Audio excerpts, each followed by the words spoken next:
It is that time again. It is time for another monthly recap. This one is an incredibly overdue monthly recap, but we're finally taking a look at everything that I watched in the month of September.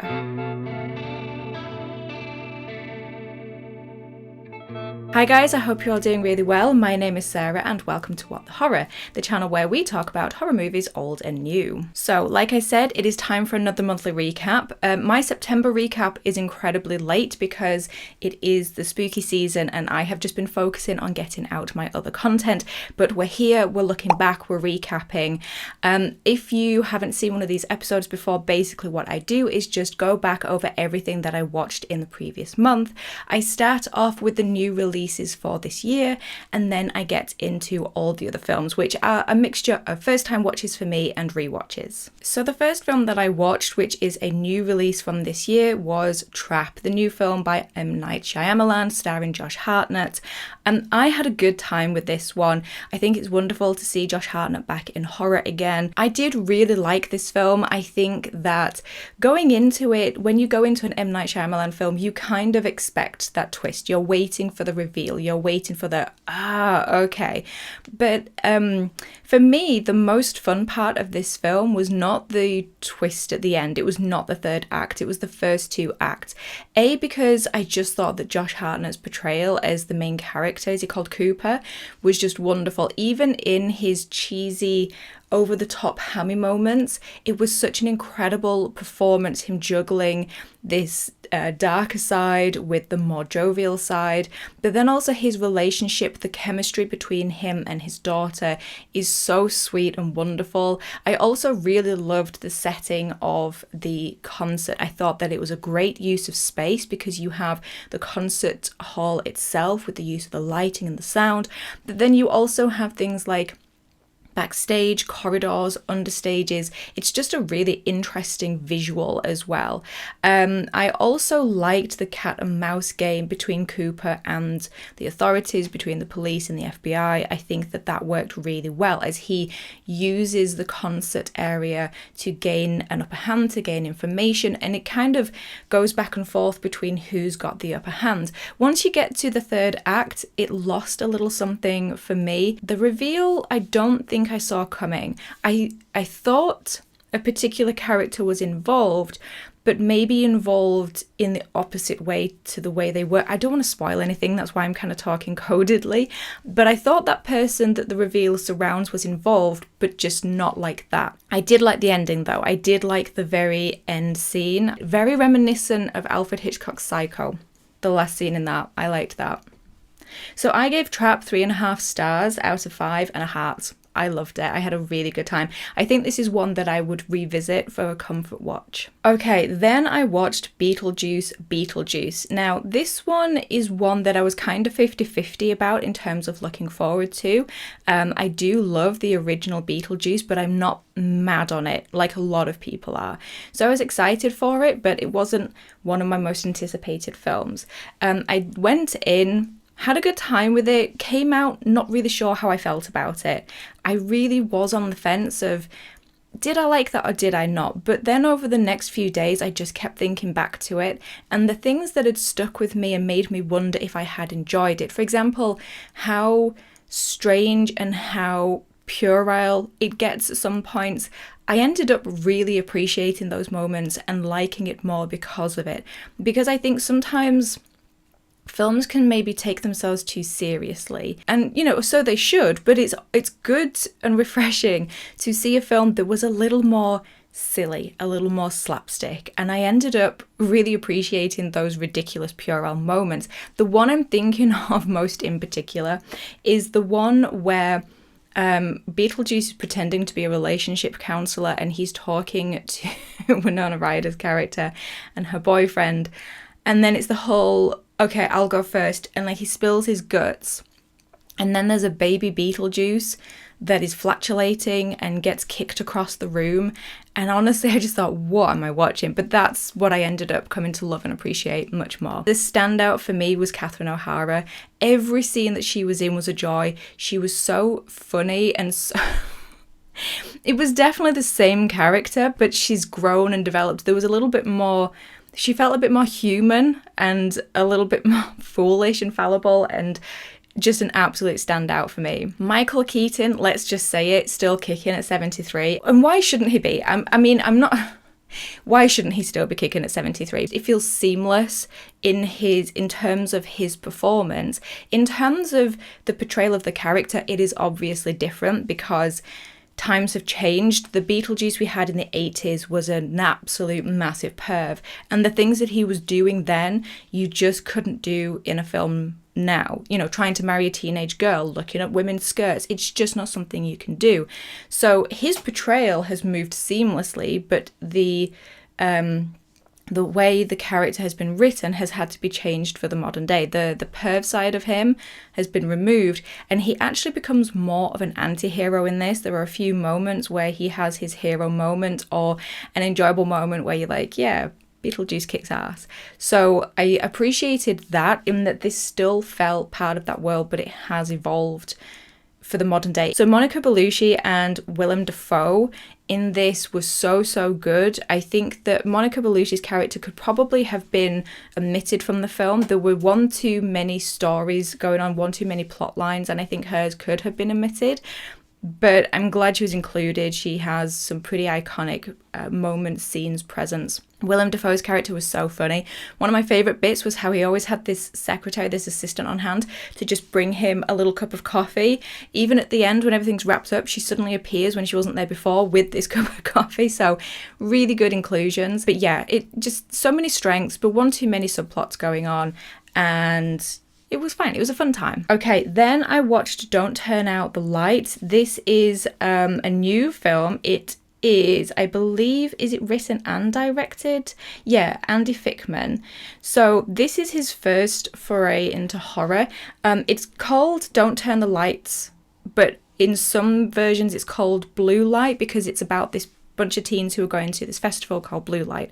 So it does have two different names. This film, I put it on, and within the first 3 minutes I thought, I'm not going to get through the whole of this film. I have to turn this off. These characters are insufferable, but I stuck with it, and I'm so glad that I did, because while the beginning is a little iffy, once you get going, it is kind of worth it. It reminded me so much of 2000s horror. So if you're not a fan of that kind of thing, I would say this is probably not going to be for you. But for me, it reminded me of Wrong Turn. It reminded me of Wind Chill.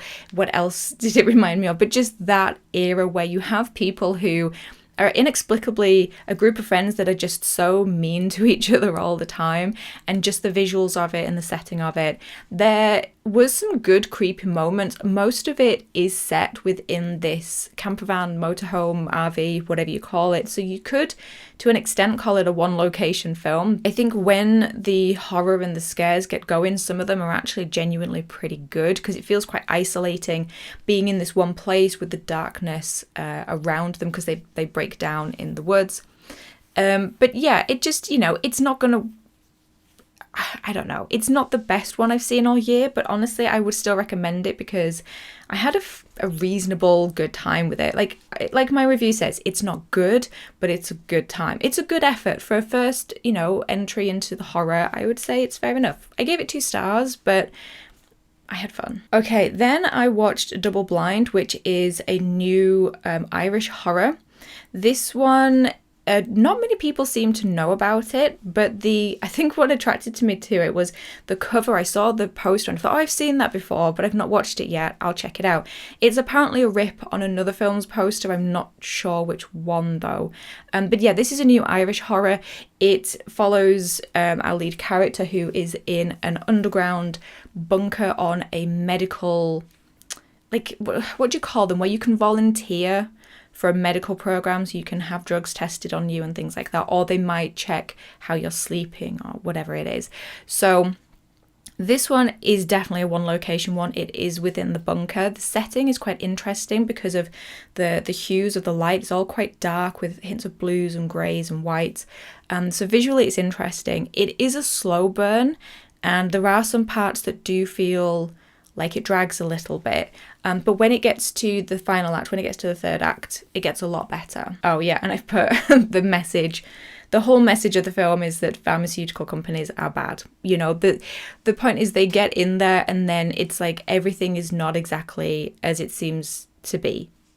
And then they're trapped in this location. If you like, I'm trying to think of other ones, like maybe, I mean, I'm thinking of Deep Blue Sea, but that's more action-packed. But you know, like The Shining or Deep Blue Sea or The Thing, where they're trapped in one place, they can't leave for a very valid reason. And so they're just there feeling paranoid, isolated, trapped. They start to turn on each other and they're just waiting for the horrors to unfold. It's very much like that. But I gave Double Blind 3 stars. It's worth a try. Then I watched Cuckoo. I don't really have a huge amount to say about Cuckoo because I watched it and I feel like I was missing something. I felt like I'd missed the point. So many people have absolutely loved this film and I just thought, what a disappointment. I went in really excited for it. I was quite hyped to watch this one because people had said, you know, we've been waiting so many years and I absolutely loved it. It's worth the wait. Went in and I was just so disappointed. I found it boring. But I think I will give it a rewatch. I won't completely write it off. I will give it a rewatch, try again, see if my thoughts change. But I just found it boring. And I think there's a lot of the story that I missed and didn't understand. So I just don't have a huge amount to say about it. But I gave it 2.5 because it's not the worst film. I can appreciate it. But there we go. Okay, then I watched The Crow remake. Now, this is a film I was on the fence about watching. I love the original The Crow. And I just, you know, I'm a fan of Bill Skarsgård and the original Crow, like I said. So I thought maybe I could give it a try. But then I'd also heard such really bad reviews about it. And I was just like, there's so many other things to watch. But I did end up watching it. And I gave it the best chance. I went into it with the mindset of this is an entirely different production. This is not a remake of the film. It is a reimagining of the Crow story, of the Crow legend, according to the filmmakers. But honestly, in spite of me going in open-minded to all of that, this movie just missed the point. The point of these stories is that Eric Draven is brought back as a spirit to conduct revenge for the loss of his and his fiance's life. That is the driving point of it, his revenge. It gives him his purpose, it gives him his strength, it gives him the tragic element. And in this film, they decide to give us so much more of Eric and I forget the woman's name. What's her name? Eric and Shelley.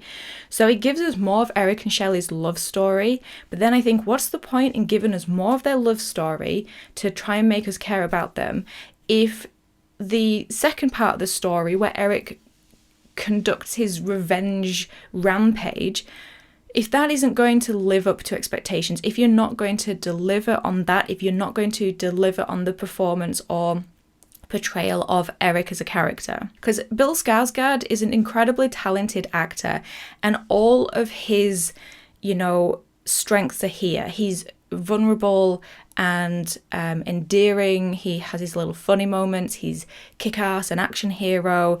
You know, he has all these things that we know and love in his portrayals as an actor.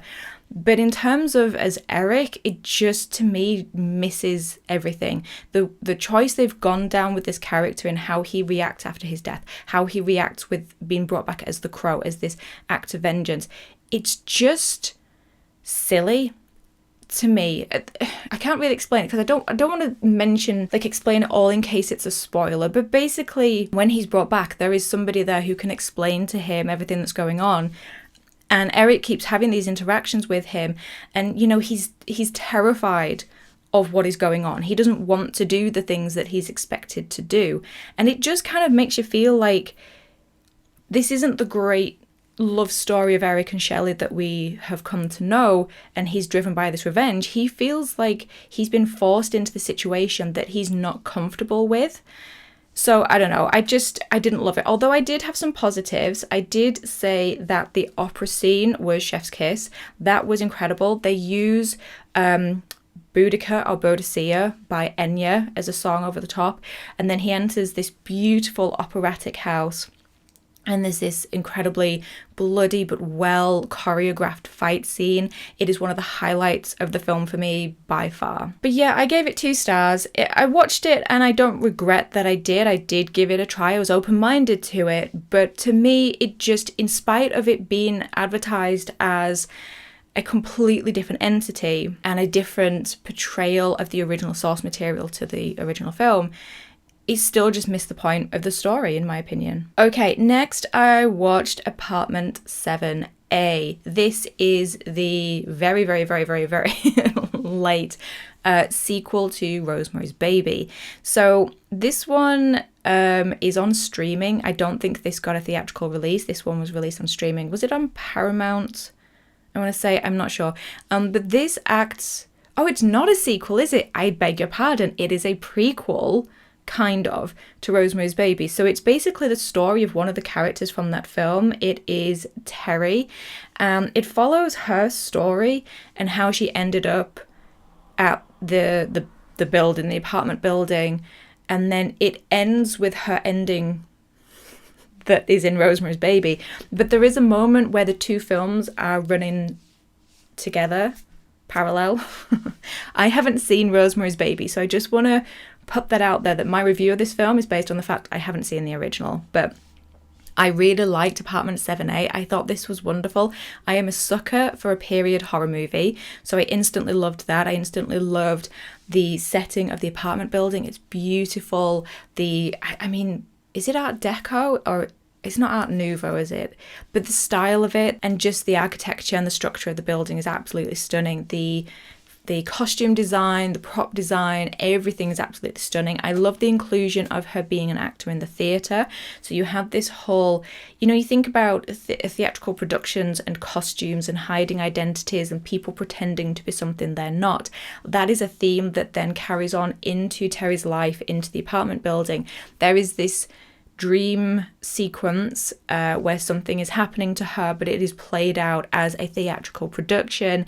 So it's so whimsical and so fun, and I think that mixed with the very heavy subject matter that they're dealing with is a really nice contrast. I think the lead performance was incredibly strong, really, really strong, because this character goes through quite a lot. They're a very vulnerable character, and so I found them really endearing. I found that I cared for them and what happens to them, and I had no idea, having not seen Rosemary's Baby, I had no idea where their story went.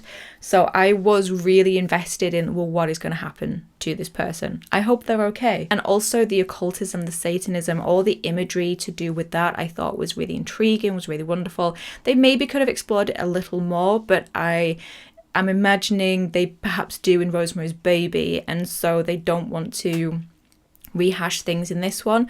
Although I have heard a complaint that this is basically like Rosemary's Baby, but maybe if I'd seen that first I wouldn't have enjoyed this more. But honestly, this to me was so much fun and just really beautiful. And then the last new release of this year was Last Straw. So this one is the main character. She is a manager at a diner that her father owns, and one day she has to pull a double shift. She has to do the night shift, and so she's there overnight. She ends up arguing with the staff in the diner and ends up sending them home, so she's there alone, and she is sort of pestered earlier in the day by this group of youths who are just being absolute idiots. I think they bring some roadkill into the diner and put it on the table. She kicks them out, and they promise that they'll return, and they do later. And that's basically the build up to it. There's much more to it, but I'm not going to say anything because I don't want to spoil your experience with this film. I would say go into this blind, knowing nothing more than that. That is basically the opening of the film. She goes, she does her shift, she has to work late, and that's it. The rest of the film is everything else. I'm not spoiling that, but I would say go in blind, because this was a really good time. Not the best, I would say, but in terms of when things get going, I enjoyed the journey that the film took me on.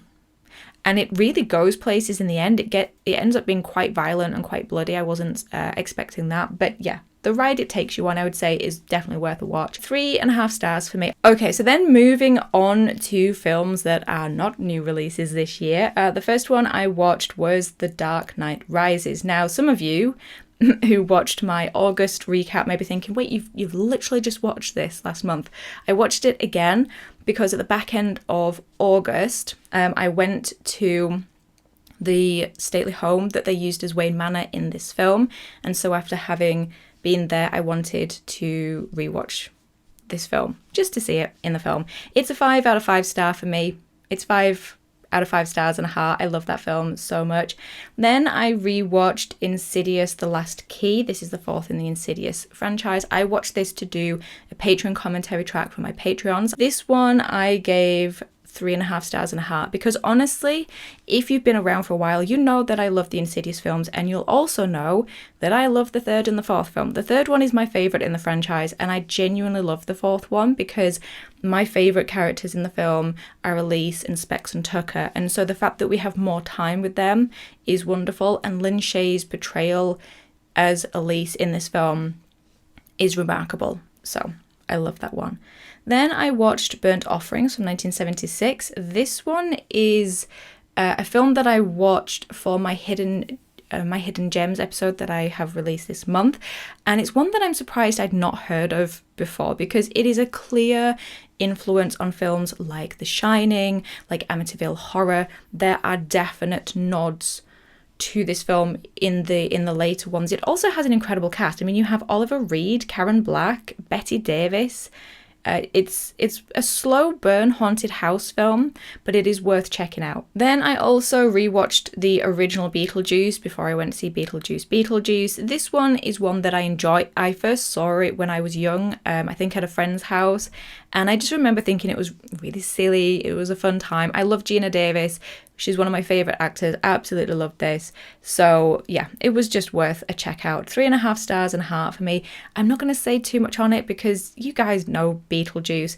And I kind of touched on some bits when I talked about the new one, in that this one, you know, there's some stuff in it that you wouldn't do nowadays, but it's a good time. Then I re-watched Inception from 2010. This is a film that I first watched when it came out in 2010, and then I cannot remember for how many years, but for a long, long time, I re-watched this every year. It has been one of my favourite films, wow, for 24 years now. No, 14 years now. Oh my God, I can't do maths. For 14 years now, it's been one of my favourite films. This was the first time that I watched it in 4K. My God, this movie looks good in 4K. I always think that, you know, with Christopher Nolan films, there is a very specific style, but it works for me. It is quite stylized. I love the score, and I love the way that his films unfold and the sort of colour themes and theories that he has in them. There's always a lot of blues and greys and blacks and whites, and I really do love that. But it's often contrasted with gold honeytones. You have it in the Batman trilogy, but you also have it in Inception as well. The cast is just remarkable. Ken Watanabe, you have Joseph Gordon-Levitt, Tom Hardy. It's just, you know, it's a classic Christopher Nolan cast, isn't it? But it's one of those that, you know, whether people have loved it and then gone, oh, it's a bit naff to like Christopher Nolan films now. It's a bit naff to like Inception now. I still love it. It's a 5 out of 5 star film for me and a heart. I think it's a near perfect film. I honestly do. Okay, then I watched Spider Baby. This one is a film from the 60s that is a definite influence on films like Texas Chainsaw Massacre and House of a Thousand Corpses. It is a family that is living outside of the social norms. They're living an isolated life in a house, you know, away from everybody else, and then people come in and sort of invade their way of life and are basically a threat to them. It's a film that is definitely a product of its time. There are words in it and things said in it that make you go, oof. But if you watch it with that in mind, you'll also notice that the main family are never really portrayed as the butt of the joke. They're actually quite sympathetic, and I believe kind of the characters that you're supposed to root for. So it's definitely one worth checking out. I put it on my hidden gems because, again, it's one of those that has influenced other horror films. But just bear in mind, you know, it is a product of its time. 3.5 stars out of 5 for me and a heart. I liked it. I will definitely be rechecking it out. It also has Lon Chaney Jr. in it, who is known from The Wolfman and other Universal Monster ones. Okay, then I watched a film that I have been dying to watch for the longest time, and that is The Forest, starring Natalie Dormer. This is an interesting film because it is an American film, but it is set in Japan. Natalie Dormer's character, she's called Sarah, but she has a sister called Jess. So Jess lives in Japan, and she's gone missing into this forest. The forest is called... I might not even try and pronounce that because I will just end up just insulting the name. So basically this forest is a real forest that exists, and it is known for being a place that people choose to go to when they don't want to come back. They go there to basically end their lives.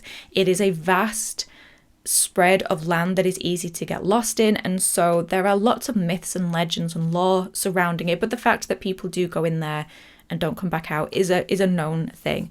And so the basis to use this as a film, I think, is really, really interesting. It does border on, is it offensive to use this when people have actually lost their lives there? Maybe it is dipping its toe into that pool of being a little disrespectful, but I also think that it is a really intriguing concept for a horror film. And so Natalie Dormer plays the twins, Jess and Sarah. Jess has gone missing in the forest. Sarah believes she's alive, and she goes to Japan to try and find her. And so it's her journey of her relationship with Jess, with her sister, which is unfolded through flashbacks as we gradually get to know more about them. And then it's her experiences with the forest of trying to find her sister. So this is one that I have wanted to watch for the longest time. A, because it's set in Japan and I love Japan. And B, because it stars Natalie Dormer. And I've had a girl crush on her ever since I saw her portray Anne Boleyn in The Tudors. So I was so excited for this, but it ended up being a little bit of a disappointment. I would say that the concept that it has for the story, it never utilizes it well enough. It never utilizes the forest itself well enough. There are some good moments in it, and there are enjoyable parts to it, but I just think it never meets its potential, and there are one too many jump scares. It's that kind of horror movie. It's not where it could so easily be a chilling psychological horror. It is much more just reliance on jump scares, and the ending of the film infuriated me beyond belief. I found the ending of the film quite cruel. So I gave it 2.5 stars out of 5. But the funny thing is, I think I would happily own this. I would happily rewatch it, because there are films like this where they're kind of like, oh, you so nearly had it. There's enjoyable bits, but you've not quite met your potential. Like, you've not blown my socks off. But I enjoy those to rewatch. Like Countdown, that stupid curse on a phone film. I rewatch that because it's comfortable. Like the Prom Night remake. Not a great movie, but I rewatch that for comfort. So I can imagine this being one of those. Okay, then on our Batman kick, my mini-me rewatched, I watched the Lego Batman movie. This one is actually surprisingly good. This is one of the strongest Batman films I've ever watched. I gave that 4.5 stars out of 5 and a heart. I genuinely enjoyed it. If you don't mind kids' films, check it out. Then I rewatched Saw 3 for a Patreon commentary track. And this was interesting because this is not one of my favourites of the franchise historically, and one that I struggle with the most to watch, because in terms of gore and body horror, I don't like realistic stuff. I don't like medical stuff. If it feels hyper realistic, like the traps, I can just about manage it, but like the brain surgery, not for me. But the thing with my Patreon commentary tracks is they matter because I often experience the film in a different way, and I did with Saw 3.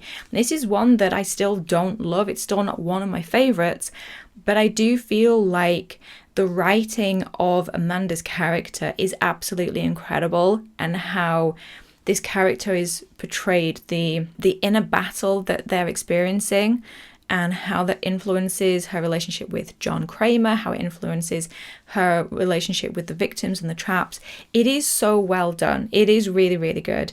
And I also realised I always got annoyed that Jeff was chosen to be in a trap. And I was like, it's not just because he's, the husband. He's put in because of his grief, and it always irritated me. I was like, oh yeah, how dare a grieving parent be upset and grieve the loss of their child. But this time I realised it's because he's pushing everybody else away. He's alone in his grief and ignoring his daughter's grief, ignoring his wife's grief. And I was like, oh, I get it now. Rewatches matter, I've said it before. Then I watched Venom because with the new Venom coming out and it's meant to be the last one, I thought I might want to see it on the big screen, so I need to watch the others. I haven't seen either of them. I have been meaning to watch Venom since 2018. I'm a big Tom Hardy fan, so I'm surprised I haven't seen it yet. Checked it out. It was fine. Like, I think I'm no longer enamored with Marvel movies. I just feel like I was, and that has sort of passed now. So when I was watching it, I was like, yeah, this is very Marvel movie. But Tom Hardy's performance is awesome. I think the character of Venom is a really intriguing one. And prior to this, we've only really had in a live action film in the third Tobey Maguire Spider-Man film. And that was, again, a very different performance. So I really liked, watching this Marvel villain character, anti-hero on the big screen. And I think the Venom's relationship with Tom Hardy's character, what's he called? Eddie Brock. That was a highlight. It's so sweet. It's almost like a romance movie. I absolutely love it. Oh, I also laughed that someone in this film said, "You look like shit," to Tom Hardy. I was like, okay. Okay, then I rewatched Batman Begins again. Oh, yes, I know why. Sorry, I was confused. I was like, why did I watch Batman Begins again? I saw it on the big screen. Yay! So Batman this year is celebrating his 85th birthday. And I went to a exhibit thing that's called Batman Unmasked, which is celebrating the 85th anniversary, which there was loads of props, costumes, things like that. And then I went to Wayne Manor as well. And then to sort of round it off, me and my mini-me went to see Batman Begins on the big screen. They were doing all three of the trilogy in one day, and we're like, that's a lot. These films are about 2 hours and 40 each. So we just watched Batman Begins and it was amazing. Oh, it was so good to see it on the big screen. It was such a great experience. This is a film that visually just deserves to be on the big screen, and with the sound design as well. So, that was just wonderful. I'm so happy that cinemas are realising that people want to watch older films again on the big screen. So we get that experience. So yeah, that was wonderful. Then I rewatched an Inspector Calls from 2015. This is the BBC production. So my mini-me is studying in Inspector Calls for school. It's one of my favourite stories, plays of all time. I absolutely love it. I've seen it on the stage. I've seen every production of it I can see for the screen, and I've read it. I just think that it is one of those stories that was and remains, and I think will always remain relevant to whatever time it is in. It was written in the 30s or 40s, is set in I think it's 1912, it's pre-First World War. And it was relevant for then, it was relevant for when it was written, and it's relevant now, of this idea of the individual and responsibility for how we treat people, how we are individuals, but actually our actions, our thoughts, our words impact other people. And so if we treat someone like garbage, you don't know what else that person's got going on. It could be the final thing that just, ruins their day, or just really, really damages them. Or it could be that it puts them on a path that snowballs. It's just meaning, just be thoughtful in your actions and your words to people. And this film is basically saying there are consequences. Whether you see them or not, there are consequences to how we treat people. We are all on this planet together. So maybe just, be a bit nicer to people. I give it 4 out of 5 stars. It's really good. It's not my favourite production. I prefer the Alistair Sim one from the is it the 40s, 50s? But I prefer that one. But this one is really, really solid. I like this one. Then we've got some more Batman films. So my lovely friend Rin, they were doing a Batman marathon one day of all these Batman movies, and I was like, I can't do all of them, but I'll do a couple. So I did Batman Returns and Batman Forever and half of Batman and Robin, but I didn't finish it, so I didn't log that. Batman Returns is the sort of Christmassy one. It has Catwoman and the Penguin in. I gave it 3.5 stars out of 5. I think that it's solid. It's not one of my favourites. I do think, though, that Michelle Pfeiffer's portrayal of Selena Kyle, I think the way that they go with this, that Catwoman is basically the consequence, the end act of the treatment of her by the men in her life, by men in the workplace. And so it's like, how did I word it? I said that it's the representation of men treating women like crap and the delicious consequences of that. And I think that it's such a solid performance. I do quite like that it's a Christmas one as well. So I gave that 3.5 and a half. Then we watched Batman Forever, which is kind of a Halloween one. It ends up being set on Halloween, which is hilarious. This is the horniest Batman film I've ever seen. Nicole Kidman is, she's hot for Batman in this, and it's fantastic. This is where we have the introduction of Robin, played by Chris O'Donnell. We also have Jim Carrey eating and chewing the scenery as the Riddler. But you know, it's fun. It's a good time. I gave this one 4 out of 5 because I'm more nostalgic for this one. This is one that I probably watched the most growing up. It has a killer soundtrack as well. Then final one of the month to talk about is an interesting one and a topical one, I suppose, but I finally checked out Terrifier. This is a film that I never thought I would watch, but you will have seen already I did an episode which was the evolution of the Halloween slasher, and I just thought that Halloween and Terrifier were the perfect films to represent the point that I was making. And I thought, well, I cannot talk about a film I haven't seen, so I gave it a try, and honestly I was surprised. I liked it more than I thought I would. I did only give it 2 stars because it didn't blow me away. But I would say, in spite of it being pretty short on plot, I think that it's impressive with such a short, small budget, with no big Hollywood studio backing. You know, it's really remarkable what Damien Leone has created with the Terrifier franchise, this idea that he had, and he stuck to his guns and doggedly worked at it with a business mind. He's managed to get to the point where he is getting a theatrical release with a bigger budget. And, you know, I know this isn't even where it began with Terrifier. It's, you know, not even All Hallows Eve. It's like before then. So really all these different incarnations of this character in this film, but this vision that Damien Leone has had throughout, I just think is really remarkable, and I have so much respect for it. And I do like aspects of this film. I love how it looks kind of like a 70s thriller. It's got that vintage style to it, but it's not grainy and gritty, so it doesn't make you feel like it's from then. It doesn't feel like a novelty, but it really does give you this sort of bleak visual that matches the bleak tone and bleak plot of it. And I've heard people say the acting's not good. I think that the 2 women, is it Tara and Dawn? I think they're great performances. I think they're so endearing, and I just, yeah, it was fine. Like, I don't love it. I don't know if I'm going to watch the second and the third one, but I appreciate the hell out of it. Okay, so that is everything that I watched in the month of September. Again, I'm sorry that it is late. The next one will be more on time, although that one will probably have more than 31 entries, so that one's going to be a doozy. Let me know some of your favourites from September in the comments down below. Let me know your thoughts on any of the films that I watched myself in September.